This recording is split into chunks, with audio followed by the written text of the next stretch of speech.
Olá pessoal, meu nome é Luiz Felipe Ribeiro, eu faço a matéria de pedologia com a professora Adélia, e hoje eu estou aqui para falar para vocês um pouco sobre os gleisolos. Então vamos lá. O objetivo desse trabalho é abordar a gênese, a morfologia, a classificação e também a importância agronômica dos gleisolos. Basicamente, os gleisolos eles são solos de várzea que se formam em planícies de inundação ou então em brejo, como nós vimos na aula prática.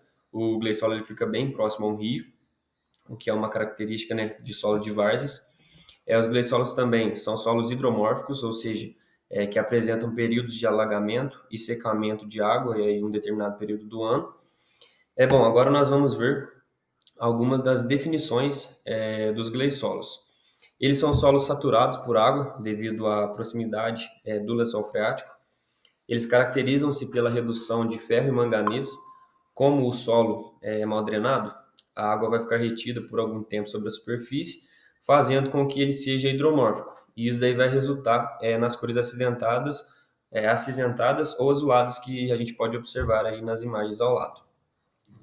Nós podemos encontrar esse tipo de solo em várzeas, como eu disse, né, que foi o caso lá da aula prática que nós fizemos, como também em planícies aluviais e depressões topográficas. Agora nós vamos ver algumas das características principais aí dos gleisolos.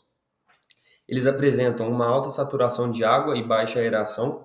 Um dos principais desafios desse solo é a baixa aeração, pois o excesso de água reduz a quantidade de oxigênio disponível.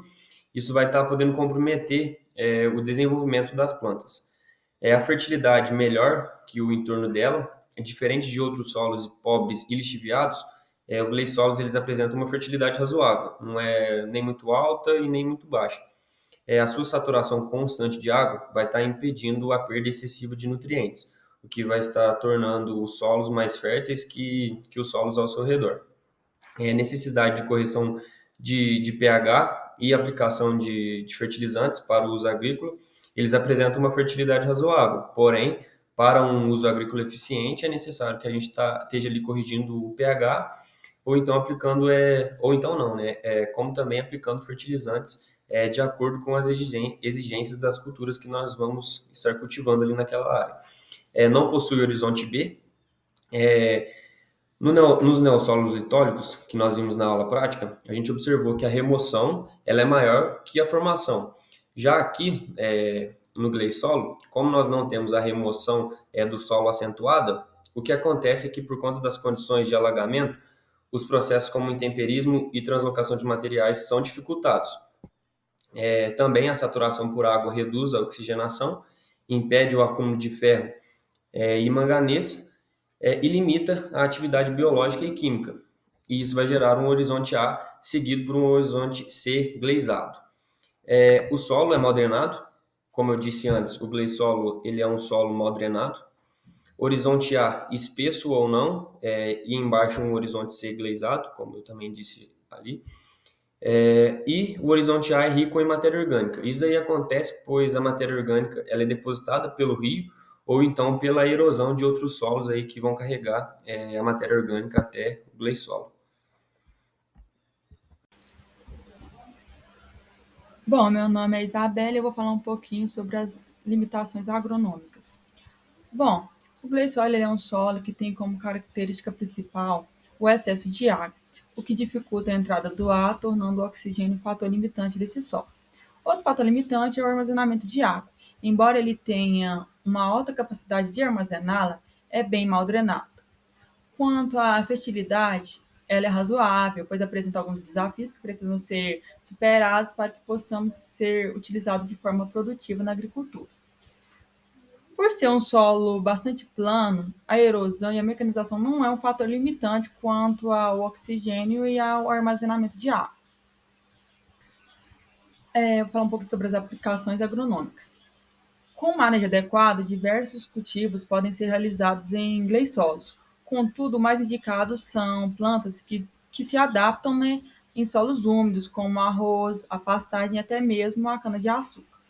Cultivos anuais, na época da seca, também é possível, mas com construções de drenos. Cultivos de algumas hortaliças, com algumas estratégias de manejo adequado. Gênese e formação. Ele é formado em áreas de baixa drenagem, onde o lençol freático é raso. São áreas onde há um grande acúmulo de água e que tem pouca drenagem, né? O processo de gleisação é o ferro e manganês é reduzido por causa do fator de oxigênio. Sua formação é associada ao ciclo de saturação e drenagem, promovendo padrões colométricos distintos, que são processos naturais influenciados por fatores climáticos, topográficos e geológicos. Bom, dando continuidade à apresentação, vamos falar sobre a dinâmica dos gleisolos, que são os processos que dão as principais características a esse solo. Os gleisolos são formados em ambientes saturados com água por períodos variáveis, ou seja, há períodos de alagamento e há períodos de seca. Isso influencia diretamente na sua cor e estrutura. O processo de redução de ferro ocorre quando o solo fica sem oxigênio devido à saturação, o que faz com que o ferro presente no solo se torne ferro 2+, e confere ao solo uma cor cinza ou azulada. Quando o nível de água diminui e o solo entra em contato com o oxigênio, ocorre a reoxidação do ferro, que pode gerar manchas avermelhadas no solo. Além disso, os gleisolos possuem baixa instabilidade estrutural, o que os torna susceptíveis à compactação. Isso dificulta o escoamento e a circulação de oxigênio no solo, comprometendo o desenvolvimento das raízes. Por isso, uma das culturas mais cultivadas em solo é o arroz, que possui raízes curtas e tolera uma falta de oxigênio. Agora, sobre a morfologia e estratificação, a morfologia dos gleisolos é caracterizada pelo horizonte gleisado, que é uma camada superficial com cor cinza azulada, resultado da saturação do solo com a água. Esse horizonte é um indicador claro das condições anaeróbicas em que o solo se encontra.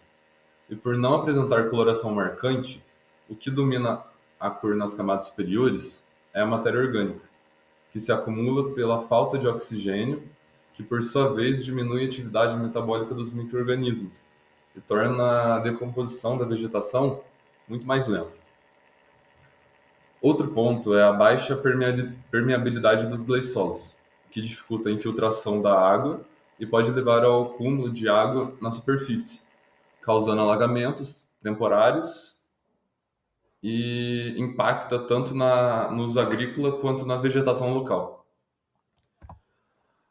E agora sobre a classificação, os gleisolos podem ser classificados em três tipos principais pelo Sistema Brasileiro de Classificação de Solos.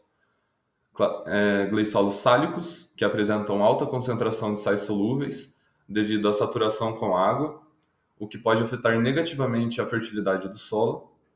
Os gleisolos tiomórficos, que contêm compostos sulfurosos formados por processos de ferro, que podem causar alteração na qualidade do solo e até no ambiente aquático ao redor. E os gleisolos áplicos, que não possuem um horizonte B desenvolvido, sendo menos complexos e geralmente encontrados em áreas com melhor drenagem. Dando continuidade à nossa apresentação, eu sou o João Bernardo Voy e vou falar agora sobre a distribuição dos gleisolos, na onde que esse tipo de solo predomina. Os gleisolos predominam em regiões tropicais, temperadas úmidas e em áreas costeiras. São encontrados em várzeas de rios e deltas, onde a deposição de sedimentos influencia na sua formação. Ocorrem principalmente em áreas de planície litorânea, várzeas amazônicas e pantanais, e são associados a ecossistemas ricos em biodiversidade como os manguezais, como observado na imagem ao lado. Agora falando sobre o manejo sustentável, como esse tipo de solo, o lençol freático, chega ao mesmo nível do solo, a implementação de sistemas de drenagem controlada é super importante. O plantio direto para minimizar a compactação do solo, ou também o cultivo mínimo, e o uso de culturas adaptadas a práticas conservacionistas, como o arroz e o milho saracura. Os desafios na utilização dos gleisolos. Há necessidade de alto investimento para drenagem e correção química. a susceptibilidade à degradação quanto ao mau manejo, a importância do monitoramento de qualidade do solo para evitar a degradação ambiental. O cultivo nesses solos pode apresentar um grande risco ambiental, pois é muito próxima do rio e do lençol freático, podendo assim contaminá-los. Concluindo então a nossa apresentação, os gleissolos desempenham um papel fundamental no equilíbrio ecológico e agrícola. Sua correta utilização requer conhecimento pedológico aprofundado. A importância de práticas de manejo sustentável para preservar suas funções ambientais e produtivas. Aqui então estão nossas referências bibliográficas. E muito obrigado. Espero que possamos ter contribuído com esse conteúdo.